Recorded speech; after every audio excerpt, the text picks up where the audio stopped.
저를 따라해 주시기 바랍니다. 하나님은 나를 소중하게 여기십니다. 믿으세요? 우리 옆 사람에게도 얘기해 주시겠어요? 하나님은 당신을 눈을 보시고 소중하게 여기십니다. 오늘 참 잘 오셨습니다. 손을 이렇게 들어보실래요? 앞뒤 좌우에 환영합니다. 반갑습니다. 뒤도 보시고 옆도 보시고 잘 오셨습니다. 자, 오늘 설교 제목을 다 같이 한번 읽어볼까요? 시작. 공동체의 행복은 무엇과 같다? 나의 행복과 같다. 무엇이 나의 행복과 같다고요? 다시 한번 시작. 공동체의 행복은 나의 행복과 같다. 오늘 설교의 주제가 공동체의 행복인데요. 오늘 본문의 핵심은 교회 공동체를 얘기하는 거지만 하나님께서는 우리에게 교회 공동체도 주셨고 가정 공동체도 주셨고 또 직장 공동체도 주셨습니다. 원리가 연결되어져 있습니다. 주로 교회 공동체의 원리를 얘기하겠지만 이 원리를 가정 공동체에도 적용할 수 있고요. 또 직장 생활하면서도 적용할 수 있는 이치이니까 그렇게 염두에 두시고 말씀을 따라오시면 좋겠습니다. 자, 교회 공동체에 대한 첫 번째 내용인데요. 자, 고린도전서 오늘 본문 14장 26절을 다시 한번 읽어보겠습니다. 시작. 그런즉 형제들아 어찌할까? 너희가 모일 때에 각각 무엇이 있다고요? 찬송시도 있으며 가르치는 말씀도 있으며 계시도 있으며 방언도 있으며 통역함도 있나니 모든 것을 무엇을 위해서? 덕을 세우기 위하여 하라. 아멘. 자, 여기 보니까 너희가 모일 때에, 자, 지금 저와 여러분들이 모여 있습니까? 흩어져 있습니까? 모여 있잖아요. 뭐 하려고 모인 거죠? 예배 드리려고, 하나님을 예배하려고 우리는 함께 모인 거잖아요.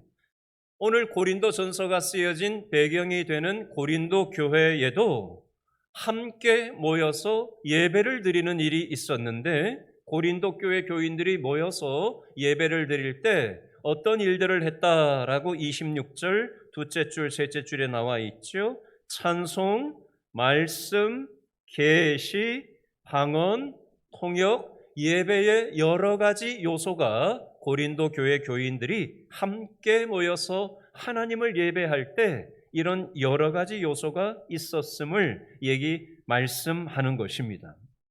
다른 말로 표현하면 하나님을 예배하러 함께 공동체가 모였을 때 서로 다른 재능을 가진 사람들, 서로 다른 직분을 가진 사람들, 서로 다른 은사를 가진 사람들이 함께 모여 하나님을 예배하러 모였다라고 생각할 수 있겠습니다. 여러분, 제가 질문을 하나 드릴게요. 저는 기계를 잘 만지는 사람일까요? 기계를 잘 못 만지는 사람일까요? 질문을 하는 폼이 딱 보면 견적 나오지 않습니까? 저는 기계를 잘 못 만지는 사람입니다. 핸드폰도 뭘 어떻게 할 줄 몰라서 아주 간단한 것만 쓰지 아주 전문적인 건 별로 잘 다룰 줄을 모르는 기계치라 그러죠. 기계치. 기계를 잘 못 다루는 사람을 놀리는 말로 기계치라고 보통 얘기하는데 저는 기계를 잘 다루지를 못하는 사람 스타일이에요. 그리고 저는 손재주가 별로 없는 사람이에요.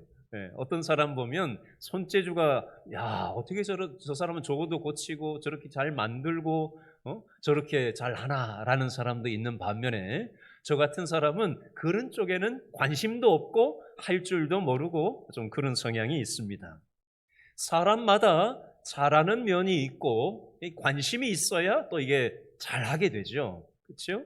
사람마다 관심사가 다르고 또 관심이 있는 걸 개발하고 연구해서 더 잘하게 되기 마련입니다. 사람마다 재능이 다르고 직분이 다르고 은사가 다르다는 겁니다. 교회에도 다양한 구성원들이 있는데 저마다의 재능과 직분과 은사가 각자 다르다는 거예요. 서로 다른 사람들이 교회 공동체에 모여서 함께 이렇게 공동체를 세워나가기 위해서 어떻게 해야 될까? 오늘 그 말씀을 나누려고 하는 겁니다. 자, 올해가 몇 년도죠? 2025년이죠. 지금으로부터 100년 전 1925년에 여러분 어떤 일이 있었는지 아세요? 서울에? 을충년 대홍수가 서울에 있었습니다. 지금 풍납토성이 드러난 것이 그때 대홍수가 일어나서 풍납토성이 드러났다라고 합니다. 그리고 여의도보다 더 큰 섬이 바로 잠실이었습니다. 잠실이 섬이었던 때가 바로 그때였는데 100년 전 홍수로 인해서 물길이 완전히 바뀌었어요. 여러분, 제가 왜 이런 말씀을 하느냐? 1925년 100년 전에 우리나라의 인구가 1901만 명이었다고 합니다. 지금은 5100만 명이잖아요. 100년 전에 서울의 인구가 33만 6천 명이었다고 합니다. 지금은 한 930만 명쯤 되잖아요. 엄청나게 많은 사람들이 함께 살고 있습니다. 직장에 가도 사람이 많고, 교회에도 사람이 많고, 길거리에도 사람들이 바글바글합니다. 서울에 있는 자치구 중에 송파구가 인구가 제일 많고 강동구가 네 번째로 현재 인구가 많더라고요. 조금만 몇 명만 더 있으면 이제 50만 명을 넘어가겠더라고요. 49만 몇천 명이던데요. 어찌됐건 제가 이 잡다한 얘기를 왜 하냐면요, 우리는 이 세상에서 혼자 살아갈 수 없다라는 것을 말씀드리기 위함입니다. 우리는 이 세상에서 함께 살아가야 해요.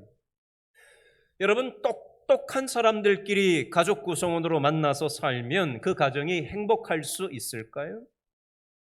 재능 있는 사람이 만나서 가정을 이루면 그 가정은 잘 굴러갈 수 있을까요? 아무리 똑똑한 사람이 가족 구성원이 된다고 하더라도, 아무리 재능 있는 사람들끼리 만나서 가정을 구성한다고 할지라도 그 재능만 가지고, 그 똑똑함만 가지고는 어떤 공동체든 건강하게 세워질 수 있는 게 아니라는 것입니다. 그러므로 우리는 공동체가 가정 공동체든 직장 공동체든 교회 공동체든 건강하게 세워지기 위해서는 오늘 말씀을 통해서 세 가지 원리를 우리가 배워야 우리가 속한 공동체가 건강해질 수 있고 행복해질 수 있으며, 그것이 결국은 나의 행복과 연결되어져 있다라는 것입니다. 오늘 성경을 통해서 세 가지 측면의 원리를 살펴볼 텐데요. 첫 번째 원리를 저를 따라해 주시기를 바랍니다. 공동체를 세우는 삶을 살아야 합니다. 공동체를 허무는 것이 아니라 공동체를 세우는 삶을 살아야 된다라는 것입니다. 자, 오늘 고린도전서 14장 26절 말씀 좀 전에 읽었는데요. 너희가 모일 때에, 너희가 공동체를 형성할 때에, 오늘 본문은 예배 공동체를 얘기하는 거죠. 교회 공동체를 얘기하는 겁니다. 찬송, 말씀, 계시, 방언, 통역, 아주 좋은 다양한 은사가 있는데 아무리 좋은 은사가 있다고 할지라도 이것이 내가 최고야, 너는 필요 없어, 뭐 이런 식의 태도를 취해버리면 그 공동체는 건강해지고 행복해질 수 없다라는 겁니다. 그 모든 다양한 은사들은 무엇을 위해서 사용되어져야 되느냐? 고린도전서 14장 26절에 보니까 이 모든 것을 무엇을 위해서 하라고 되어 있습니까?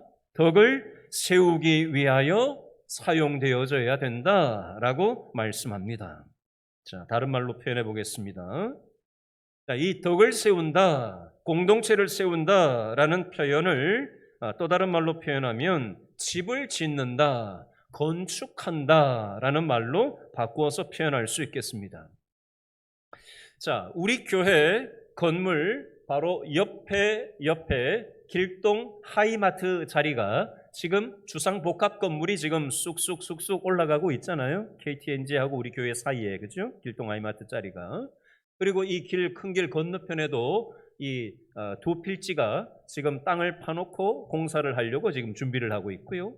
저쪽에 큰 사거리 지나서 주유소 옛날 있던 자리도 지금 이 길동의 역세권 복합개발공사가 지금 수직으로 올라가려고 지금 땅을 준비하고 있는 중에 있습니다. 그 바로 옆에 길동역 옆에 가면 길동 청년주택이 지금 두 빌딩이 높게까지 지금 올라가 있죠.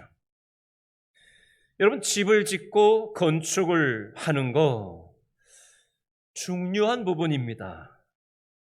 건물을 잘 올려야 되잖아요. 근데 만약에 건물을 허무는 사람이 있다고 생각해 보십시오. 그러면 어떻게 될까요?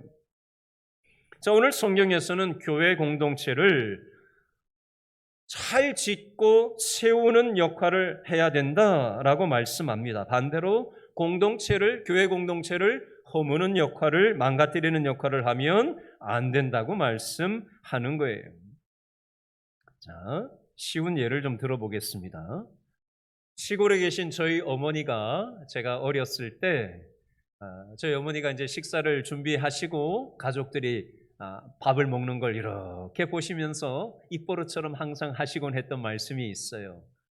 가족들 얼굴을 한 번씩 봐가면서 뭐라고 하는지 아세요? 맛있지? 맛있지? 맛있지? 맛있다는 대답을 할 때까지 계속 질문하는 거예요. 왜 그 질문을 할까요?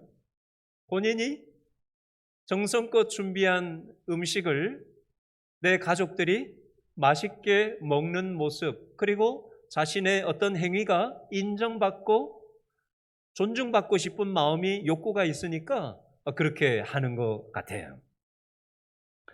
여러분, 이 이치는 교회 공동체 안으로 가지고 들어왔을 때 똑같이 적용될 수 있어요. 교회에 다양한 봉사의 영역이 있습니다. 교회 공동체를 세우기 위해서 각자의 은사를 따라서 구역별로, 전도회별로, 또 어떤 관심사별로 각자가 모여서 구역을 세워가고 전도회를 세우고 또 식당 봉사를 하고 주차 봉사를 하고 교사로, 찬양대로, 안내로, 눈에 보이지 않는 곳에서 다양한 그런 봉사를 통해서 교회 공동체를 함께 세워나가는 겁니다. 그런데 만약에 누군가가 어떤 구역에서 맛있게 음식을 준비했는데 그 구역을 향해서 또 뒤에서 음식 오늘 간이 왜 이래? 아니면 대놓고 음식이 왜 이렇게 맛이 없어? 라고 한다면 그 열심히 준비했던 그 구역 식구가 상처를 받을까요? 일을 하고 싶어 할까요? 그냥 안 하고 말지? 라는 마음이 생길까요? 그러면 몸된 공동체를 세우는 말이 되는 겁니까? 공동체를 망가뜨리는 말이 되는 겁니까? 내 말을 어떻게 하느냐에 따라서 공동체를 세우는 말이 될 수도 있고 공동체를 허무는 말이 될 수도 있는 겁니다. 식당 봉사만 그런 게 아니죠. 교사, 찬양대, 안내, 주차 봉사, 보이지 않는 곳에서 하는 다양한 봉사들을 제가 일일이 다 나열을 할 수는 없지만요. 서로의 애쓰는, 공동체를 세우기 위해서 애쓰는 그 마음을 알아주고 격려해주고 칭찬해주고 위로하고 함께 마음을 나눌 때, 그 존재를 인정해 줄 때 교회 안에서 어떤 능력이 있고 힘 있는 사람만 드러나고 내가 하는 이게 뭐 별 건가 싶은, 그렇게 스스로를 느끼고 있는 사람들에 대해서는 아무렇지도 않게 존재를 인정해 주지 않는 교회 분위기가 된다면 그 교회는 건강하게 세워질 수 없게 될 것입니다. 지난주에 우리 교회 집사님 한 분하고 대화를 하는데 저한테 이런 얘기를 하세요. 목사님, 우리 교회 아무개가 봉사하는 모습을 제가 볼 때마다 제가 마음이 쿵쾅쿵쾅 거립니다. 그러면서 제가 은혜를 받습니다. 그런 얘기를 하셨어요. 그래서 제가 그랬어요. 집사님, 그러면 그 봉사하시는 그분한테 1대1로 내가 당신이 봉사하는 걸 이렇게 볼 때마다 가슴이 쿵쾅쿵쾅거리고 은혜를 받는다 라고 얘기를 직접 한번 해보시면 어떨까요? 제가 그랬더니 이분이 저한테 이런 얘기를 하세요. 목사님, 저는 부끄러움이 많아가지고 직접적으로 그걸 얘기하기가 너무 부끄러워요. 이렇게 얘기하시는 거예요. 그래서 제가 그랬어요. 집사님이 얘기하시지 못하면 제가 대신해서 집사님의 마음을 그분한테 직접 전달을 하겠습니다. 그 마음을 전달을 한다면 그분이 격려가 되고 더 힘이 나서 더 행복하게 그 사역을 할 수 있을 겁니다. 라고 제가 얘기를 함께 나누었어요. 누군가가 누군가의 마음을 알아줄 때 상대방이 더 세워지고 그걸 통해서 교회 공동체가 더 건강하게 세워질 수 있다는 것입니다. 여러분, 제가 비유를 하나 말씀드려 보겠습니다. 여러분, 모래를 한번 생각해 보시고요. 진흙을 한번 생각해 보시죠. 어렸을 때 바닷가에서 모래를 가지고 장난을 하다가 무언가를 이렇게 만들어 본 경험이 한 번쯤은 있으셨을 겁니다. 그렇죠? 무언가 모래를 가지고 이렇게 예쁜 집을 짓고 뭔가 성을 쌓고 이렇게 해 놓았는데 바닷가에 있던 그 파도가 확 몰려와 가지고 휩쓸어 가면은, 그죠? 그 쌓아 놓았던 그 모래성이, 모래집이 어떻게 되죠?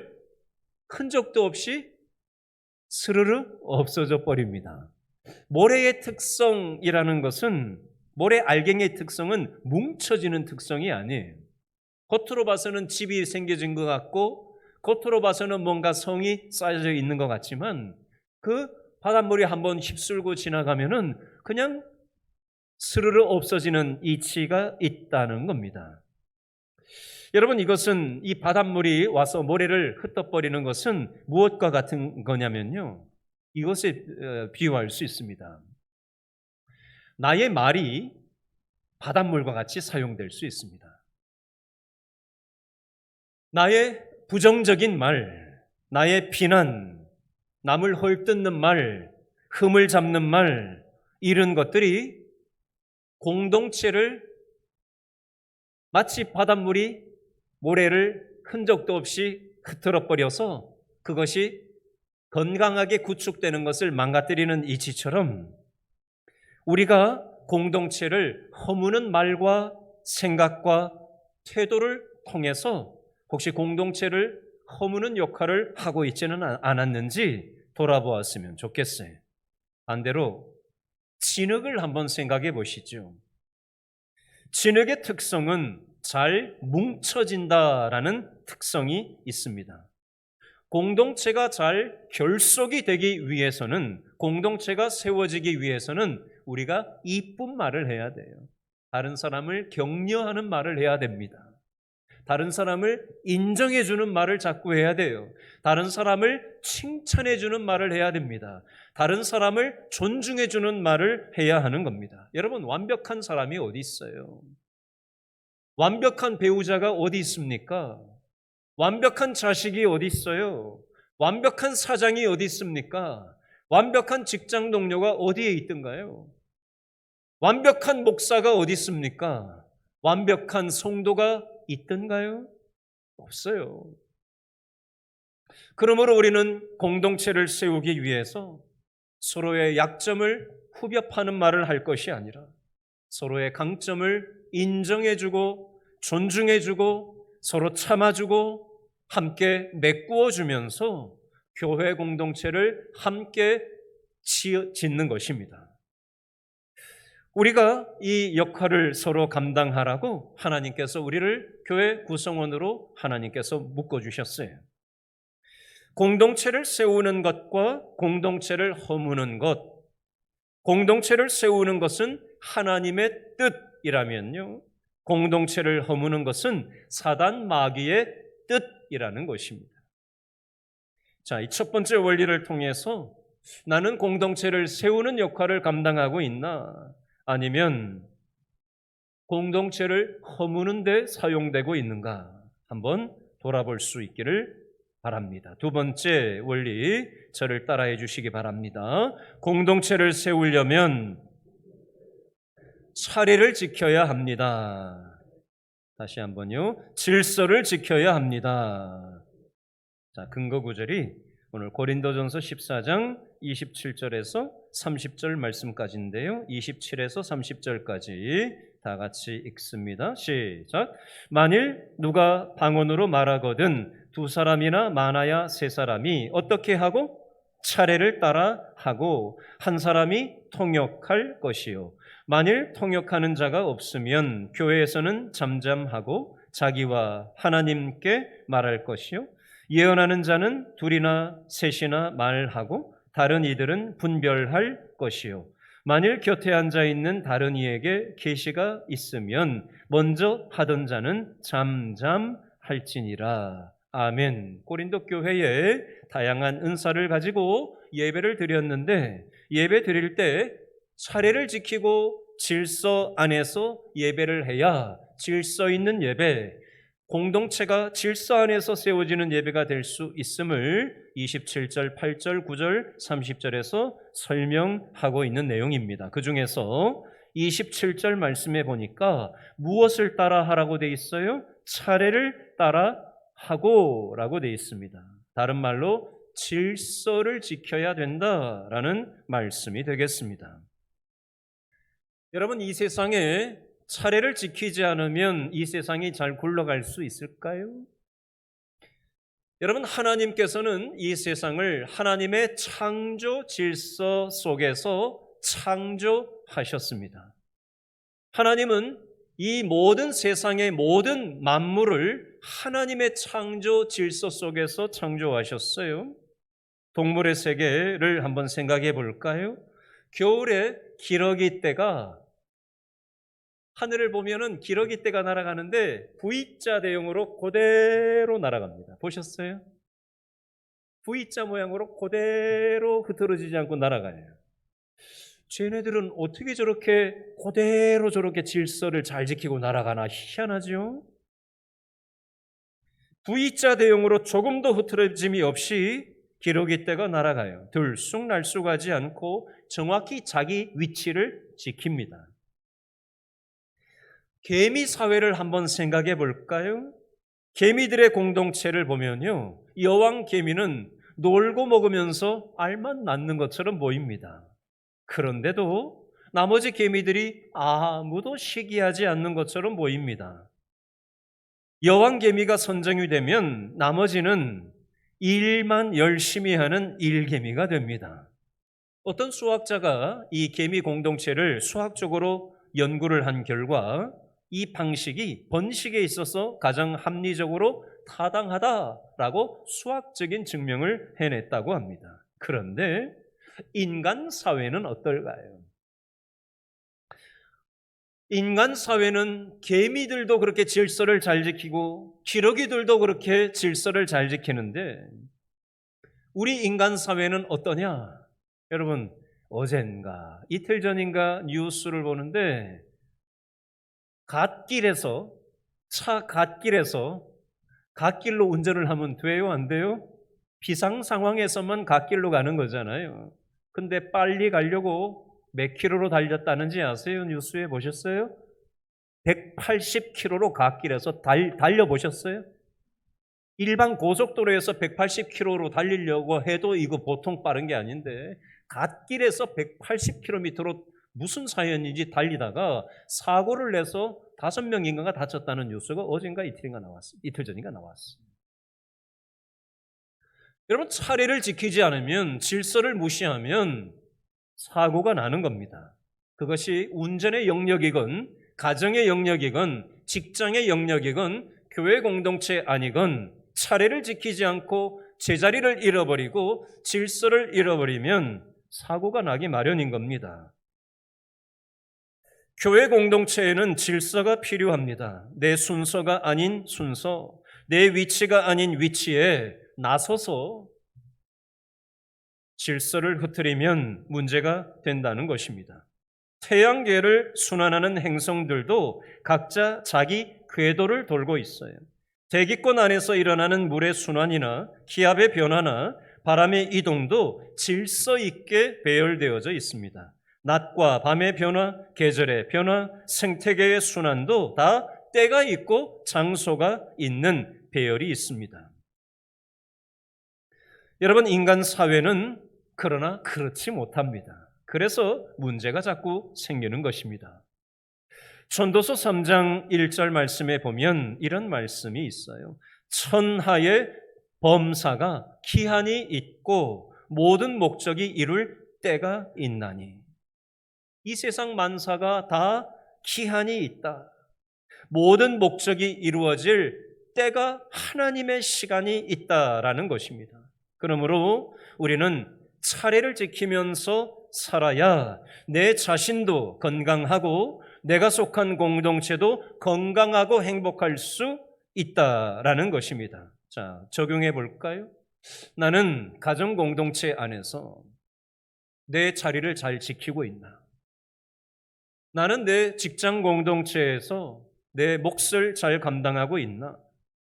나는 교회 공동체에서 하나님께서 맡겨주신 내 역할 자리를 질서 속에서 잘 감당하고 있는가? 그렇지 못한가 여하에 따라서 내가 속한 공동체는 행불행이 달라질 수 있고 그것이 결국은 나의 행불행과 맞물려 있다라는 것입니다. 자, 세 번째 원리를 저를 따라해 주시기 바랍니다. 공동체를 세우려면 나 자신을 제어해야 합니다. 자, 근거 구절이 32절, 33절인데요. 자, 읽어볼까요? 32절, 3절 시작.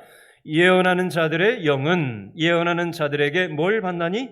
제재를 받나니 하나님은 무질서의 하나님이 아니시오 오직 화평의 하나님이시니라. 아멘. 32절에 보니까 예언하는 자들에게 제재를 받는다라는 표현이 있어요. 자신을 제어하면서 살아야 된다는 표현이 되겠습니다.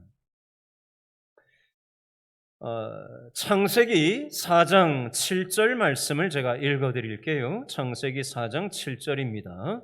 아담과 하와에게 하나님이 주셨던 말씀이에요. 죄가 너를 원하나 너는 죄를 다스릴지니라. 죄가 너를 원하나 너는 죄를 다스릴지니라. 무슨 뜻이냐면요, 여러분, 우리 사람의 DNA 속에는 죄성이라는 게 있습니다. 죄에 대한 욕망이라는 죄의 DNA가 있어요.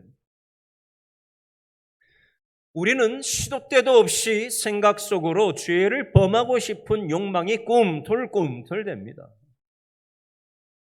우리는 우리 속으로부터, 우리 속 깊은 우리의 감정, 마음 속으로부터 죄를 탐하고 욕망하는 죄성이 꿈틀꿈틀, 그죠? 우리의 맥박이 뛰는 것처럼, 꿈틀꿈틀 맥박이 뛰는 것처럼 죄성이, 죄에 대한 욕망이 우리의 감정 속에서 계속해서 도사리고 숨어 있다가 기회만 되면 죄를 짓고 싶어하는 욕망으로 죄성이 득시글거리지 않습니까? 아담과 하와도 죄의 DNA가 있었기 때문에 죄가 너를 원하나 너는 죄를 다스리라고 하나님이 말씀하신 거예요. 그런데 아담과 하와도 죄를 다스리지 못했고 믿음의 조상이라고 하는 아브라함도 죄를 다스리지 못했고 구약 성경에 보면 다윗처럼 믿음 좋은 사람이 없다고 평가받는 다윗도 죄를 다스리지 못하고 실수를 범했습니다. 아브라함은 하갈을 취하고 이스마엘을 낳고 가정에 불화가 생기고 불화의 씨앗이 되었습니다. 그 자손들이 지금 중동 지역에 계속해서 불화가 있는 조상이 바로 아브라함의 씨에서 난 이 후손들에 의해서 지금 중동에 계속적인 불화가 민족적으로 이루어지고 있습니다. 다윗 왕도 자신의 욕망을 제어하지 못하고 밧세바를 범하고 자식들이 싸우게 되고 왕의 권위를 잃어버리게 되는 그런 실수를 범하게 되었습니다. 여러분, 이 믿음 좋은 아브라함도 다윗도 이런 욕망을 통제하지 못하고 실수를 범했다면 저와 여러분도 마찬가지 아닐까요? 여러분, 내 생각이 잘 통제가 되십니까? 여러분, 내 마음이, 내 심보가 잘 통제가 되십니까? 내 언어가 잘 통제가 되시냐고요? 저는 잘 안 돼요. 그래서 그 죄된 욕망의 생각과 마음이 꿈틀댈 때마다 하나님 앞에 아이고, 이거 하나님 기뻐하시는 생각이 아닌데, 하나님, 제가 제 생각이 통제가 잘 안 됩니다. 도와주세요. 이렇게 기도를 해요, 마음속으로. 제 마음속에 하나님이 기뻐하시지 않는 마음이 꿈틀대는 걸 느낄 때마다 하나님, 제 마음을 제 스스로 통제가 잘 안 됩니다. 하나님이 통제해 주세요. 그렇게 하나님께 의지하는 기도를 올리고는 합니다. 잠언 16장 32절에 보면 이런 말씀이 있어요.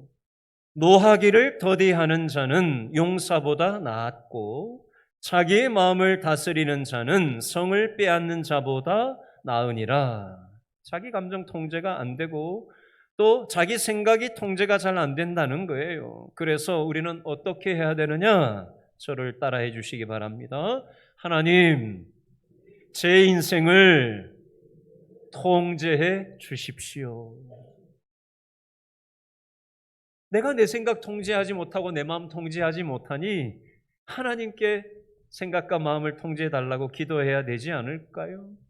그러면 하나님이 어리석고 실수 많고 부족하기 짝이 없는 우리들에게 은혜를 베풀어 주시는 것입니다. 그래야 하나님의 은혜로 우리의 가정 공동체가 세워질 수 있고, 그래야 우리의 직장 공동체에 선물로 우리 그리스도인이 직장에서 쓰임 받으라고 하나님이 직장에 보내놓으셨는데 돈만 벌려고 직장 생활하지 않고 하나님이 소명이 있어서, 뜻이 있어서, 여러분, 소명은 목회자들에게만 소명이 있는 게 아니에요.